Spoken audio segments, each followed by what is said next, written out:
So those of you who heard the pitch here will have noticed that we didn't sing most of the songs in the actual key they were written in. We're thankful to have Paul here who can just sort of drop things down a little bit so they're not quite so high. I thought that last one was kind of low. Yeah, I know, the sopranos are jumping around, but the rest of us are happy, so, you know, it's like you can't please everybody. Wow. So, do you listen to that passage? Love your enemies, do good to those who hate you, bless those who curse you, praise for those who abuse you. If anyone strikes you on the cheek, offer the other also. From anyone who takes away your coat, do not withhold even your shirt. Give to everyone who begs from you. How many of you know somebody who follows all of those rules consistently? Not me. Right? Maybe Rachel. One. Okay. Right? So what do we do with a set of pretty much impossible rules? Because that's what we have here. We have a group of rules that, yeah, there are people who do this. But it's the fact that all of us together don't, one of us knows somebody who does this, and the rest of us don't know anybody. That makes them pretty darn near impossible at least. Okay, so let's be honest here. Right? After decades of studying and teaching the Bible, I have come to the conclusion that you can either take the Bible seriously or you can take it literally, but you can't really do both. And given the choice, I'd rather take this seriously. But what do you do when you take this seriously? As we take this seriously, we have to understand this within the context of Jesus' life. Jesus did this, probably, right? But Jesus had, in terms of giving all the money away, that was all fine, because first of all, he had no family to worry about. He didn't have kids that, and he died relatively young, so he didn't have to worry about long-term savings.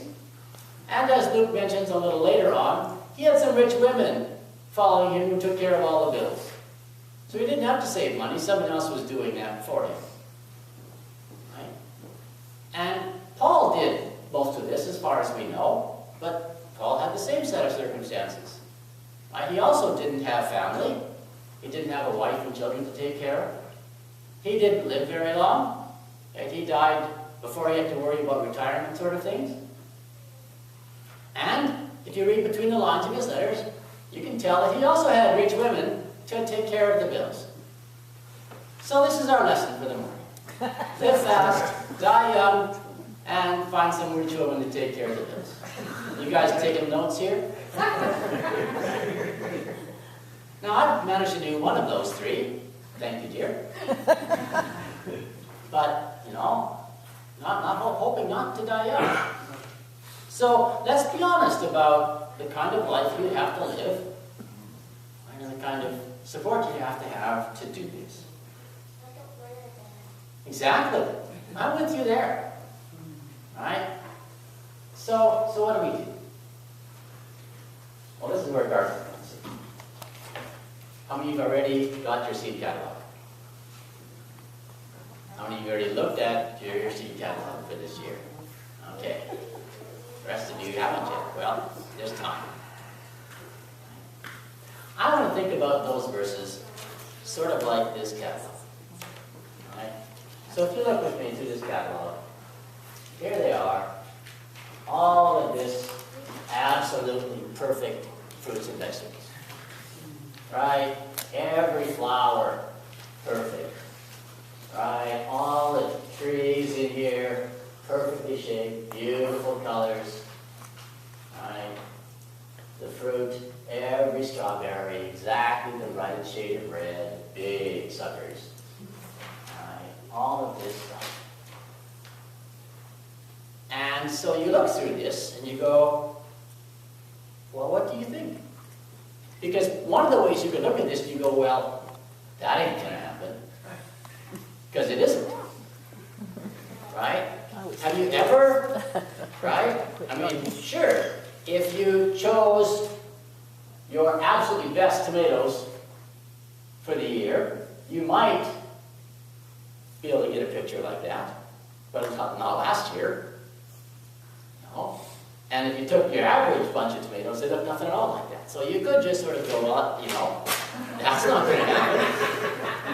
Right? And lots of people do that, right? This is why we go to the store. Because the store throws out, right, 3 apples for every 1 that it sells, because they don't look quite this perfect. Right? So we could do that. Right? Or we could say, you know, I can try. Because this is a worthwhile goal. This is good food. Right? I mean, you have a tomato from your garden, and then you go buy one from the store, and you compare them side by side. It's hard to tell it's the same fruit. So this is a sort of a worthwhile goal that you can say, yeah, I can try some of this, and it's not going to look like that. It just isn't.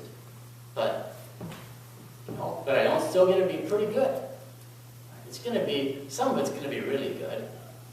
And even, right, a bad fresh tomato is still better than a good store-bought tomato. So that's what you got to do here. Right? When you're reading through all of these things, you go, well, there's a goal, because it's important to have a goal. Right? I mean, if they showed you, you know, wilted old tomatoes and, you know, tiny little carrots and things like that, you'd go, well, you know, I don't want to go there. And our world is constantly giving us goals, things we could aim toward. Right? And so part of what we do in reading the scriptures is go, no, there's a better set of goals. And clearly, right, there are goals that we hear about that don't fit those. Right? Because you can't get to where Jesus is going and, right, and have a $10 million house at the end of the day. You can't do both at the same time. Because if you give away to everyone who asks, you're not going to have enough money for a $10 million house. It's just that simple.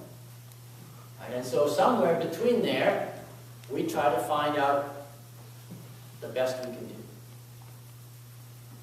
The other thing we do, right, is we know when we start this out that there's going to be lots of plants in our garden that don't fit these categories. Right? And we're going to call them weeds. Right? And our lives are going to be like that too. That there's going to be stuff in our life that doesn't look anything at all like that. Right? And so the idea in the weeds is you pull them, or you spray them, or you do something about them. And the reality of weeds in our garden and in our lives is that you can't just like go out in spring and pull them all and then, whew, I'm done with the weeds. Right? I'm not going to kill all the bugs on the first day and then, well, that's it for bugs. And that's not the way gardens are, and that's not the way life is. That weeds, they just sort of keep coming up. And you could beat yourself up about all of those weeds, or you could just keep pulling them. And that gets discouraging after a while. I don't know about you, but like, it was worse in Kansas, I must admit. Right? Because like, I did most of the gardening in Kansas. So now it's not so bad because Deb does it. Oh, that's part of it, yeah. Right? But part of it is, I think, you know, I'm sort of jealous because she gets to do it here. I have to do it in Kansas. Right? And in Kansas, at some point during the year, it got to be 100 degrees. And who wants to pull weeds at 100 degrees? It's just no, you know, here it gets to 90, but well, 90, that's not even decently warm yet. Right? And so, but, you know, I still don't want to pull weeds at 90, never mind at 100 or 110. Right? And so you just want to go, I just let them grow. Except that then you don't have anything like this. Then you just get, well, a lot of weeds. And this is worth doing. This is a worthy goal. However much we'd rather, you know, maybe some days you'd rather be doing other things, but then you don't get this. Right? And so this is what we're supposed to do, I think, with these passages, is not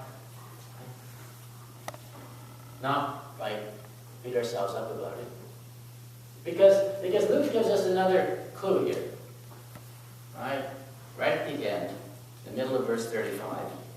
Your reward will be great. Right? So there's good things that happen when you do this rather than something else. And you will be children of the Most High. Life could be worse than that. You can be children of God. For he is kind to the ungrateful and the wicked. One of the songs that we sing here regularly is Rain Down. And it's a lot of fun to sing. We didn't sing Rain Down today. And I like singing it. It's a fun song, but the words are just all wrong. Right? Rain down, rain down, rain down your love on your people. That's not what this says. This says God rains down love on everybody. I guess we could all be his people, but then why say your people? Why not just sing all people? Right? And then at the end of the first verse, in the middle of the first verse, it says, God's mercy falls on the just and the right. No. God's mercy falls on the ungrateful and the wicked.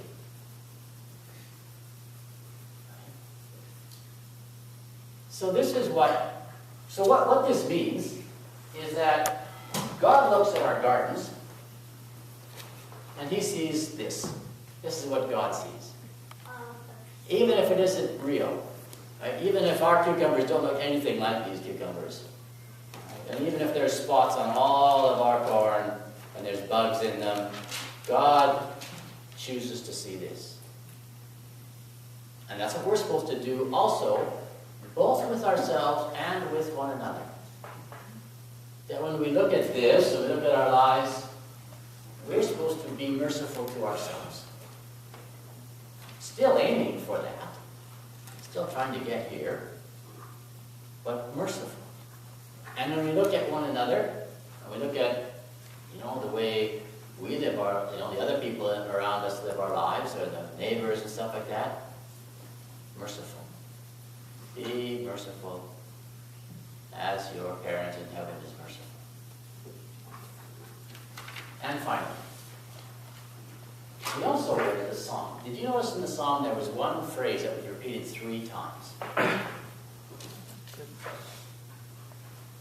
Pretty sure. My translation has it mentioned 3 times. It's not as obvious in the translation that Mary Angel was using. The very first phrase in Psalm 37 is, you got your phone. My translation says, do not fret. I think Mary Angel said, do not worry.